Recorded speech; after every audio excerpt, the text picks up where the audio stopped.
खूप महत्त्वाचा आहे. फादर्स डे त्या दिवसाचं महत्त्व खूप मोठं आहे. जे आपल्यासाठी वडीलधारी करत असतात, आपले वडील करत असतात, त्याचं एक ऋण फेडण्याचा एक छोटासा दिवस म्हणता येईल. तसंही बघायला गेलं तर आज साहेबांनी इथे रिबिन कापून आपल्या हॉटेलचं ओपनिंगच केलेलं आहे. तरी सुरुवातीपासून मी तुम्हाला जरा काही गोष्टी सांगतो. साहेबांचा आम्हाला सपोर्ट खूप मोठा होता. प्रत्येक गोष्टी त्यांनी आम्हाला एक मार्गदर्शन केलेलं आहे. तसंच काही जिथे आम्ही चुकतो आहे तिथे आम्हाला व्यवस्थित समजून सांगितलेलं आहे की ह्या गोष्टी ह्या पद्धतीने या पद्धतीने व्हायला पाहिजेत. त्यामुळे साहेबांचं मार्गदर्शन आम्हाला याच्या पहिलं पण लागलेलं आहे आणि इथून पुढे पण लागावं हीच मी साहेबांना एक आशा साहेबांपाशी व्यक्त करतो. आणि मला वाटतं की मी त्यांच्याबद्दल बोलणं एवढा खूप मोठा नाहीये. तर आम्हाला चोरगे साहेबांनी अशी एक कल्पना दिली की इथून पुढे आपण असं करू की तुमच्या हॉटेलमध्ये रेस्टॉरंटमध्ये येणारे जे गेस्ट आहेत त्यांना आपण काय करू की काहीतरी डिस्काउंट देऊ त्यांना, की येणारा क्राऊड वाढेल, आपल्या हॉटेलचं नाव लौकिक होईल, आपल्या हॉटेलची प्रसिद्धी होईल. त्यासाठी आम्ही काय केलं की आता लहान मुलांपासून साहेब बोलले लहान मुलांपासून वयोवृद्धापर्यंत सर्वांना मोबाईलचं व्यसन लागलेलं आहे. व्यसन यासाठी बोलतो की मी सकाळी उठल्यापासून संध्याकाळी झोपेपर्यंत तो हातात असतो, तर त्याला व्यसनच बोलणार आपण. तर त्यापासून लोकांना लांब ठेवण्यासाठी, कुटुंबाला जवळ आणण्यासाठी काय कल्पना राबवावी लागेल आम्ही असं साहेबांना विचारलं. तर साहेब बोलले की ह्यासाठी सर्वात चांगली कल्पना इथे आलेल्या प्रत्येक व्यक्तीसाठी, इथे आलेल्या प्रत्येक गेस्टसाठी अशी एक कल्पना करू की ती फॅमिली एकत्र जेवेल, एकत्र बसेल, एकत्र बोलेल, गप्पा मारेल. त्याच्यामुळं पारिवारिक दृष्ट्या त्यांचं नातं खूप घट्ट होईल. एकमेकाशी संवाद झाल्यानंतर बऱ्याचशा समस्या त्यांच्या सॉल्व्ह होऊन जातील. त्यासाठी काय करावं लागेल की मोबाईल त्यांच्यापासून लांब ठेवावं लागेल. मोबाईल लांब ठेवण्यासाठी मग साहेबांनी अशी कल्पना केली की मोबाईल जर का ते जमा करतायत आल्या ते मोबाईल जमा करण्यासाठी आम्ही एक कंटेनर करणार आहे. त्यामध्ये समजा 10 जणांची फॅमिली आहे तर त्यांनी त्यांची ते मोबाईल ठेवायची, त्यावर त्यांचा टेबल नंबर ठेवला जाईल. त्याला पण साईडला ठेवणार. त्यांचं जेवण आल्यापासून जेवण होईपर्यंत, जेवण झाल्यानंतर त्यांचे ते मोबाईल त्यांना आपण जमा करून देणार आणि ते जे काय त्यांचं बिल होईल त्यावरती आपण त्यांना 10% डिस्काउंट देणार आहे.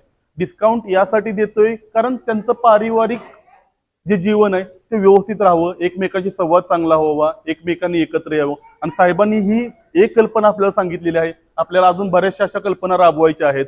जसं की साहेबांचं मध्ये एक मत होतं की जे देशसेवेसाठी रुजू झालेले आहेत लोक किंवा जे देशसेवेत आहेत त्यांचे कोण परिवार असतील त्यांना आपण डिस्काउंट सुरू करणार आहे. बऱ्याचशा गोष्टी आपण सुरू करणार आहे. ते साहेब नंतर आम्हाला मार्गदर्शन करतील, त्याप्रमाणे आम्ही करत राहू. ओके, धन्यवाद. आज फादर्स डे, वडिलांचा दिवस, या निमित्तानं आपल्या ग्रीनफील्ड हॉटेलमध्ये ब्लॅक पर्ल रेस्टॉरंटमध्ये नवीन योजना आम्ही चालू करतोय. त्या रेस्टॉरंटचे वैभव असतील आणि त्यांचा सगळा ग्रुप असेल, मला एक संकल्पना सांगितली की येणारा प्रत्येक जो ग्राहक आहे तो संतुष्ट होऊन गेला पाहिजे, आनंदी राहिला पाहिजे. आणि त्या अनुषंगानं चांगलं जेवण, स्वच्छता हे ब्लॅक पर्ल रेस्टॉरंटवाले देत असतात. परंतु त्यात आता नवीन एक भर अशी पडत चालली आहे की मोबाईलचं युग आहे आणि ह्या मोबाईलच्या युगामध्ये लोक घरातून बाहेर पडत असताना, कुटुंबात असू दे, ग्रुप असू दे, ते येतात एकत्र, पण इथं आल्यावर मात्र प्रत्येकाकडे वेगवेगळा मोबाईल चालू असतो आणि ते जेवणाचा जो आनंद घ्यायचा असतो तो त्यांना घेता येत नाही. म्हणून या आपल्या ग्रीनफील्डच्या वतीनं जे रेस्टॉरंट ब्लॅक पर्ल आहे या ठिकाणी एक योजना अशी राबवण्यात येते की जो ग्रुप असेल किंवा फॅमिली असेल त्यांनी जर मोबाईल बाजूला ठेवून जेवणाचा आस्वाद घेतला तर त्यांना 10% जेवणाच्या बिलामध्ये सूट देण्यात येणार आहे.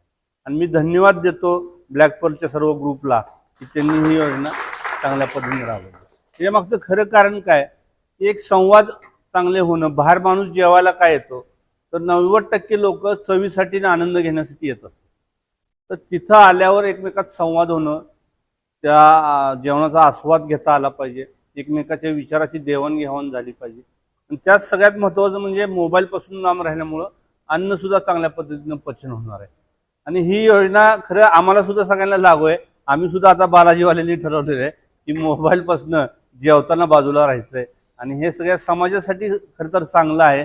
प्रत्येक हॉटेलवाल्यांनी सातारा जिल्ह्यात हे चालू करावं असं मला वाटतंय. मी फादर्स दिनानिमित्त सर्वांना शुभेच्छा देतो आणि माझे 2 शब्द संपवतो. हॉटेल ब्लॅक पर्लनी जे एक चांगलं नियोजन, एक चांगलं आज कार्यक्रम होतं सुरू केलं आजपासून.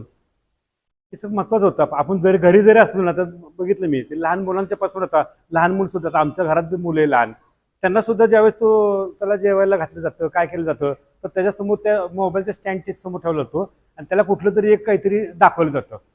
आणि तोच आहे. आता हे पूर्वी, आता मोबाईल आले कधी, तर आत्ता जमान्यात आले. पूर्वी असं मोबाईल आहे, पूर्वी झोपताना सुद्धा बघा, आता हे पण काहीतरी लावायचं, अंगाई गायली जायची किंवा काहीतरी गोष्टी सांगायला लागायच्या सगळ्यांच्या पक्षासंदर्भातल्या वगैरे. आता हे मोबाईल म्हणजे घरात सुद्धा आहे. पण मला तर म्हणलं की बाबा घरापासनं हॉटेलपासनं हे सगळीकडेच हे मोबाईल पूर्णपणे लांब ठेवलं पाहिजे. साहेबांनी शाळेमध्ये तर सर्वांना हे केलेलं आहे मोबाईलपासून मुलांसाठी पूर्णपणे. तर त्याचं एक उदाहरण म्हणून सांगतो. परवा आमचे निकम म्हणून एक पाहुणे आहेत, तर त्यांचा नातू आपल्या गुरुकुल स्कूलमध्ये, तर त्याला त्यांच्यामध्ये सांगितलं होतं ना की, तर त्यांच्या आजोबांनी त्याला बघितलं मोबाईलमध्ये, थांब म्हणत होता मी फोटो काढतो आणि माझे मित्र चुरगे त्याला माहिती आहे, नको नको नको, तो एवढा रडायला लागला, एवढा विचार लागला की ते म्हणले की तेव्हापासून आज ताग्यात त्यानं परत कोणी मोबाईल हात लावला नाही. तर कशामुळे ह्यांचं सुद्धा झालं की त्यापासून चांगलं मोबाईल म्हणजे सगळ्यात बेकार अवस्था आता जेवढी चांगली आहे ना तेवढीच बेकार आहे. पण चांगलं कोण घेत नाही, बेकार पहिल्यांदा घेतलं जातं. त्यामुळं आता जे आता ह्याने केलेले आहेत ह्या हॉटेल पर्लमध्ये जे 10% डिस्काउंट, ते पैशापेक्षा महत्वाचं एक सवय लागल लोकांना. आणि मग काय हे म्हणून मग त्यांनाही म्हणलं की लॉजिंगसाठी तुम्ही अजून काही असं उपक्रम करणार आहे का, तर ते हळूहळू करतील. पण आज मला वाटतंय बहुतेक आज सातारामध्ये जिल्ह्यामध्ये बहुतेक आज पहिल्यांदाच हॉटेल पर्लनी हे 10% डिस्काउंटची योजना असणार आहे. अजूनपर्यंत माझ्या ऐकवत नाही, मी कुठेतरी व्हॉट्सअपवर किंवा ह्याच्यात मेसेज बघितलेले आहेत अशा गोष्टी. पण सातारामध्ये तरी बहुतेक गुरुला माहीत असेल, पण बहुतेक कोणी केलं नाही. त्यामुळे त्यांचं खूप अभिनंदन करतो आणि माझे 2 शब्द संपवतो. फार बोलायची सवय नाही आहे. खास मित्र आमचे राजेंद्र चोरगे, की जे साताऱ्यात विविध नवीन संकल्पना, म्हणजे करोनाचा काळ असो, त्याच्या आधीचा काळ असो, जेव्हापासून त्यांना बघत आलोय त्यावेळेला प्रत्येक वेळेला साताऱ्यात काहीतरी नवीन आणायचं म्हणलं पहिलं नाव त्यांचं असतं. आणि प्रत्येक नवीन संकल्पनेला उत्साहानं ते तो कार्यक्रम घेतात. नंतर मग साताऱ्यातील लोक त्याचं बरंचसं अनुकरण करतात. हा आतापर्यंतचा पायंडा सगळ्यांनीच बघितलेला आहे. आत्ता त्यांनी मला सांगितलं की ग्रीनफील्डच्या माध्यमातून आता आपलं जे ब्लॅक पर्ल हॉटेल आहे, तर त्यांच्यातर्फे त्यांच्या संकल्पनेतनं आपण ही 10% सूट ही योजना राबवत आहोत.